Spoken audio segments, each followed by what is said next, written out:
안녕하세요. 금동희입니다. 지난번 강조드린 것처럼 취업 준비는 하나의 프로젝트를 수행한다라는 개념으로 접근하시면 좋아요. 자, 이 프로젝트를 할 때 순서가 있죠. 먼저 이 외부 환경에 대한 조사를 한 다음에 여러분이 스스로 가설적인 질문들을 한번 만들어 보는 거예요. 내가 경영인이라면 어떤 것이 궁금할까? 이걸 한번 생각해 보는 거죠.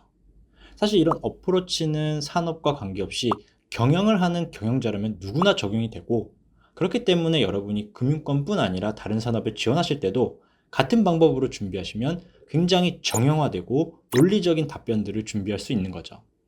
그리고 모든 답변은 가능하면 숫자와 논리를 함께 반영하는 게 신뢰도를 높이고 전문성을 드러낼 수 있는 방법이에요. 자, 그럼 여러분 선배들이 자소서나 인터뷰 때 다뤘던 질문에 대해 어떤 좋은 답변들이 있었을까? 이런 부분들을 한번 공유 드려 볼게요. 자, 첫 번째 가장 큰 질문 중에 하나가 지금 우리나라의 경영 환경이 어떻게 변하고 있습니까? 이런 이제 거시 경영 환경 질문은 물가, 금리, 그리고 환율로 답하는 연습을 한번 해보세요. 답변을 한번 드려볼게요.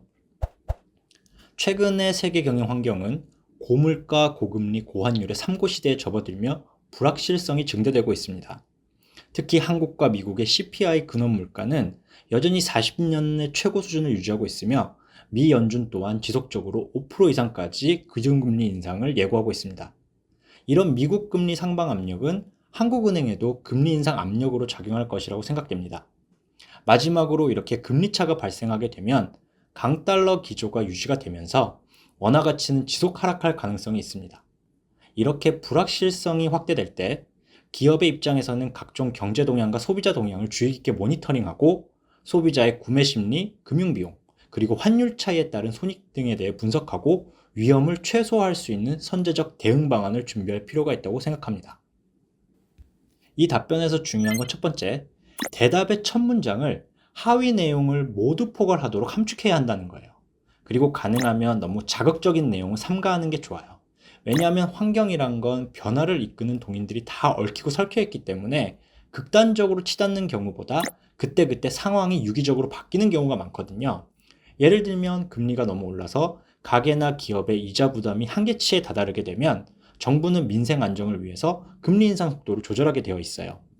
이렇게 상황 변화가 생기면 그에 대응하는 대응책이 나오기 때문에 이런 흐름에 대한 가능성을 항상 열어두는 표현이 좋은 표현이에요. 그리고 두 번째 중요한 점은 환경에 대한 질문을 받으면 이건 이렇습니다. 이렇게 현상에 대한 이야기만 하는 게 아니라 그래서 so what에 대한 내용을 추가해서 결론까지 포함하면 굉장히 훌륭한 답변이 되는 거죠. 그래서 너무 자세하지는 않더라도 대응 방안이나 분석의 필요성에 대한 이야기를 추가하는 게 좋은 답변을 하는 핵심 요인인 거죠. 자, 그리고 두 번째로 많이 받는 질문이 그렇다면 이런 불확실성 아래서 기업은 무엇을 준비해야 할까요? 사실 첫 번째 질문의 하위 개념이죠. 질문의 요지는 국내 기업들의 동향에 대해 리서치를 한 게 뭐가 있느냐 이런 내용이에요, 사실은. 자, 그럼 답변을 한번 해볼게요. 국내 기업들은 이런 불확실성에 대비하기 위해 대기업을 중심으로 현금성 자산의 확보 움직임을 강화하고 있는 것으로 판단됩니다. 특히 2022년 6월 말 기준 삼성전자는 124조 원 수준의 현금을 확보하고 있으며 현대자동차도 23조 규모의 현금을 확보하고 있는 것으로 확인했습니다. 현대나 SK 그리고 포스코의 경우 전년 동기 대비 약 20% 이상 수준의 현금을 더 보유하고 있는 것으로 판단됩니다. 반면에 이런 불확실성 속에서도 국내 기업들의 해외 투자와 설비 투자는 지속 상승 중인 것으로 보아 국내 기업들은 금융 환경의 불확실성 속에서도 성장 동력을 확보하기 위한 노력을 지속적으로 진행하고 있는 것으로 보입니다. 이런 내용들은 사실 단순히 뉴스 기사만 찾아보면 나오는 분석이 아니고요. 한국은행, 금융감독원, 그리고 이제 산업통상자원부 같이 정부기관의 통계 자료와 리서치 자료를 분석해야 나올 수 있는 답변들이에요. 사실 이 정도 수준만 돼도 웬만한 현업 담당자보다 인사이트 있는 답변이 되는 거죠. 자, 그럼 세 번째 질문.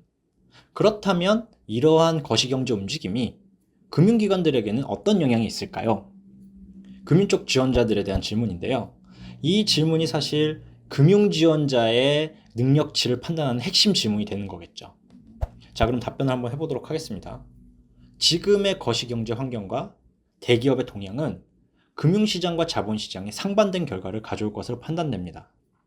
은행을 중심으로 한 금융시장은 예대금리 차의 확대로 수익성이 개선될 것으로 판단되지만 대기업 중심으로 현금이 몰려있는 상황에서 대기업 포트폴리오가 강한 은행은 규모의 경제를 지속 시현하면서 성장세가 강화될 것으로 판단되지만 부도 위험이 높은 중소기업과 개인 위주의 포트폴리오를 보유하고 있는 은행들은 오히려 마진 감소와 예금 확보 부족으로 성장성이 둔화될 것으로 판단됩니다.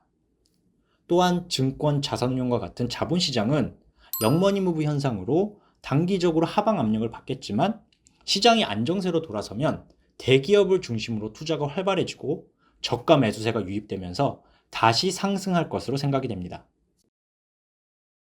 이 답변에서 중요한 점은 금융시장 전반에 대한 이해도 필요하지만 은행을 중심으로 한 금융시장, 증권을 중심으로 한 자본시장을 구분할 수 있고 외부 환경이 각각의 시장에 상반된 영향을 줄 수 있다는 점을 강조하는 거예요.